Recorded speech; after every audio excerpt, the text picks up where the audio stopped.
What's up, everyone? Welcome back. If you're new here, we talk about psychology, human behavior, and the hidden forces that shape power, influence, and every relationship you're in. Today, we're diving into one of the most controversial books ever written, The 48 Laws of Power by Robert Greene. If you haven't read it, it's essentially a manual for power, drawn from centuries of history, philosophy, and the behavior of the most ruthless, strategic, and successful people who ever lived. Now, here's the thing. Some of these laws are genuinely brilliant. Timeless insights about human nature that will change how you see the world the moment you understand them. And some of them, if you actually apply them in your real life, will blow up your relationships, your reputation, and your career faster than almost anything else you could do. So today we're doing something nobody else has done. We're going through the laws that actually work, the ones with real psychological backing, the ones that apply to regular human beings living regular lives, and separating them from the ones that sound powerful on paper, but will destroy you in practice. Let's get into it. Law 1. Never outshine the master. This one works. And it works because it's built on a fundamental truth about human psychology, specifically about ego and insecurity in people with power. The core idea is simple. When you're around someone with authority over you, a boss, a mentor, a senior colleague, make them feel superior. Don't show off your full capabilities in a way that makes them feel threatened. Let your brilliance reflect on them rather than overshadow them. Now, here's the nuance most people miss. This isn't about being fake or hiding who you are. It's about reading the room. There are people in positions of power who are genuinely secure, who want to be surrounded by talented people and celebrate them. With those people, shine freely. But there are also people in positions of power who are deeply insecure, who see your talent as a threat, who will quietly undermine you, block your progress, or find a way to remove you from the equation if you make them look small. And with those people, this law could save your career. The practical application. Be brilliant, but frame your brilliance as an extension of their vision. Your guidance made this possible, not as manipulation, as genuine acknowledgement of how leadership actually works. Law 3. Conceal your intentions. This one has real power when applied correctly, and gets misused constantly. The idea isn't to be deceptive in your personal relationships. It's to recognize that announcing your goals and plans before they're complete is one of the most reliable ways to undermine them. When you tell people what you're working toward, you invite opinions, resistance, skepticism, and unsolicited advice. You give competitors information. You create expectations you might not meet. You spend social energy defending a plan instead of executing it. There's a psychological phenomenon behind this too. Studies have shown that when you tell people about a goal, your brain experiences a version of the satisfaction of achieving it, which actually reduces your motivation to follow through. The announcement becomes a substitute for the action. The practical application is simple. Let your results speak. Work quietly. Announce after. There is enormous power in saying nothing and then appearing fully formed. Law 4. Always say less than necessary. This one is underrated and almost universally applicable. The person who talks the most in any room is almost never the most powerful person in the room. Words are currency, and like any currency, scarcity increases value. When you speak less, what you say carries more weight. People lean in, they pay attention, they wonder what you're thinking. Overtalking is almost always rooted in one of two things: anxiety or ego. Either you're filling silence because silence makes you uncomfortable, or you're performing your own intelligence and importance out loud. Both are readable. Both lower your status. The practical version of this law is not about being cold or withholding. It's about editing yourself. Before you add to a conversation, ask, does this need to be said? Does it need to be said by me? Does it need to be said right now? If the answer to any of those is no, stay quiet and let the silence work for you. Law 6. Court attention at all costs. Here's one where the law itself is right, but the framing is wrong. And the framing matters. Robert Greene's version leans toward provocation, controversy, and theatrical behavior to command attention. And if you're an artist, an entertainer, or a brand, there's something to that.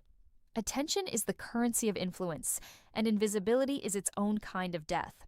But in real life, in workplaces, in relationships, in social settings, courting attention at all costs will make you exhausting and eventually intolerable. People who constantly demand to be the center of the room are tolerated, not respected, the reframe that actually works. Be worth paying attention to rather than demanding it. Develop genuine expertise. Have opinions that come from real thinking. Be the person who says something true and surprising rather than just something loud. That kind of attention, earned attention, is the kind that compounds over time. Law 9. Win through your actions, never through argument. This one is almost always right, and almost everyone violates it constantly. Here's the truth about arguments. Almost nobody has ever changed their core position because they lost a debate. The ego doesn't work that way. When someone feels defeated in an argument, they don't update their beliefs. They dig in. They find new evidence. They resent the person who bested them. You won the exchange and lost the relationship. Action is different. Demonstration is different. When you prove something through results, when you build the thing, ship the product, achieve the outcome, you don't need anyone to concede the point. Reality makes the argument for you. And nobody can resent a result the way they can resent being told they're wrong. The practical application: the next time you feel the urge to win an argument, ask yourself, is there a way to just demonstrate this instead? More often than you'd think, the answer is yes. Law 15. Crush your enemy totally. This one does not work, and applying it in real life will cost you more than almost any other law on this list. The idea is that a wounded enemy is more dangerous than a defeated one, that half measures create resentment and future retaliation.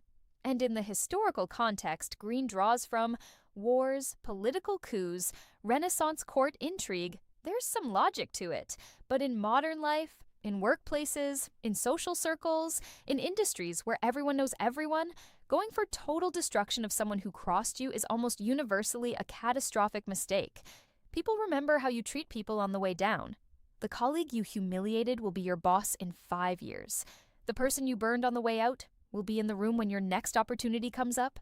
The reputation you build as someone who goes for the throat follows you longer than any single victory. The actual move when someone wrongs you: disengage, outgrow them, and let your success be the response. It's quieter, it's slower, and it's devastatingly more effective. Law 16. Use absence to increase respect and honor. This one works, and it works on deep psychological principles that hold up in modern research. Familiarity doesn't breed contempt in all cases, but it does breed predictability. And predictability is the enemy of desire, interest, and perceived value. When you're everywhere, always available, always responsive, always present, people stop noticing you. You become part of the furniture. Strategic absence, being selective about when and where you show up, not always being immediately reachable, having a life that exists beyond any single relationship or context, creates mystery. It creates space for people to miss you. And being missed is one of the most powerful things you can make someone feel. This applies to professional life too. The consultant who is always available charges less than the one who has a waiting list. The executive who attends every meeting matters less than the one whose presence is an event. The practical application: be a little less available than you are, not as a game, as a genuine reflection of a life that is full and interesting and doesn't revolve around any single person or situation. Law 18. Do not build fortresses to protect yourself. Isolation is dangerous. This is one of the most psychologically sound laws in the entire book, and it directly contradicts what most people do when they feel threatened.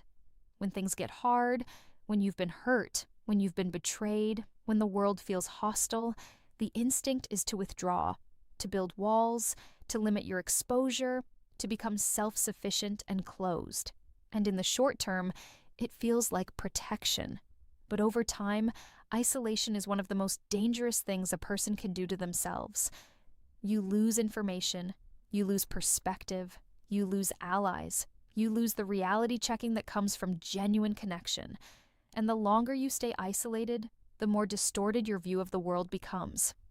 Power, real power, comes from connection, from networks, from people who know you, trust you, and will show up for you.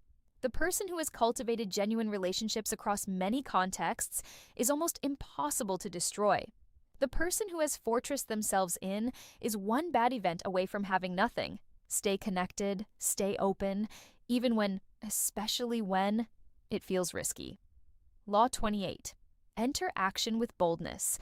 This one works. Every time. Hesitation is readable. Timidity is readable.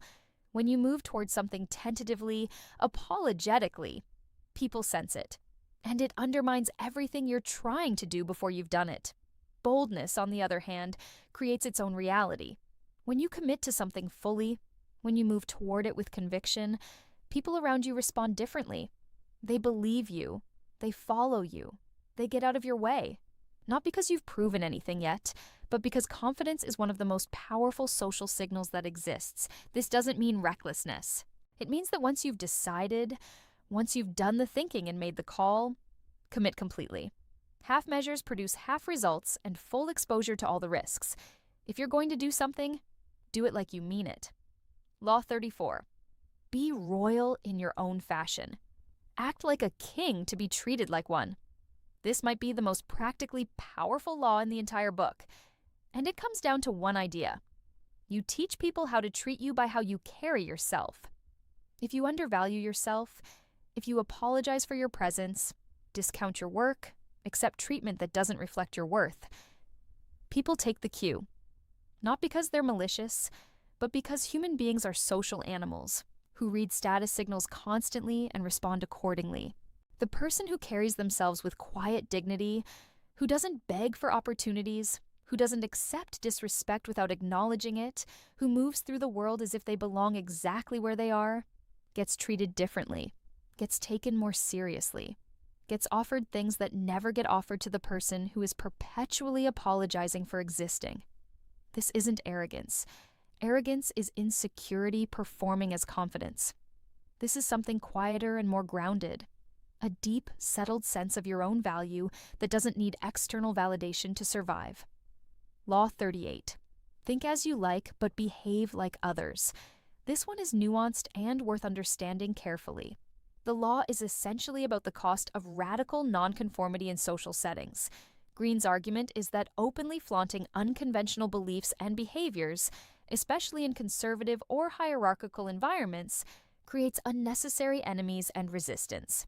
You can think whatever you want, but performing your difference constantly is often more about ego than strategy, the version that actually applies to modern life. Read the room.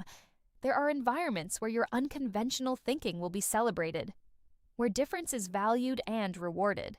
And there are environments where flagging your difference constantly will close doors, generate resentment, and cost you influence you could have used.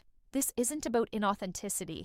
It's about choosing your battles. Save the revolutionary thinking for where it will actually land. In the meantime, be fluent in the language of wherever you are. Law 48. Assume formlessness. This is the last law in the book and in many ways the most sophisticated, and it holds up completely. The idea is that rigid, fixed positions, a fixed strategy, a fixed identity, a fixed way of operating make you predictable and therefore vulnerable. The most powerful and adaptable people are the ones who can't be easily categorized, who can shift approaches depending on what the situation requires, who don't cling to a single way of being because it worked before. In psychology, this maps almost perfectly onto what researchers call cognitive flexibility, the ability to update your mental models, change your approach, and respond to reality as it actually is, rather than as you expected it to be. Formlessness isn't weakness. It's the opposite. Water has no fixed shape, and it can erode stone. Be water. Stay adaptable. Don't let your identity become a cage that keeps you locked into approaches that no longer serve you. The honest takeaway. Here's what I want you to understand about the 48 laws of power. Robert Greene wrote a book about power as it has been practiced throughout history by kings, generals, con artists, courtiers, and dictators. Some of that is timeless human psychology, and some of it is a manual for a zero-sum world that most of us don't actually live in. The laws that work are the ones rooted in genuine psychological principles. Understanding ego, managing perception, communicating with confidence, staying adaptable, building real connections. These aren't tricks. They're truths about how human beings actually operate. The laws that blow up in real life are the ones that treat every relationship as a battlefield and every person as either a weapon or a target. Because the world is smaller than it used to be, reputations travel faster than they ever have, and the person you crush today has a platform tomorrow. Read the book, learn from it, but read it the way you'd study a map of a territory you're trying to understand, not as a script you follow blindly. Power in the real world is built on trust, reputation, and genuine value, not on manipulation. And the people who understand that, who are strategic without being ruthless, influential without being exploitative, are the ones who build something that actually lasts. Subscribe if this hit something for you, drop a comment with the law that surprised you most, and I'll see you in the next one.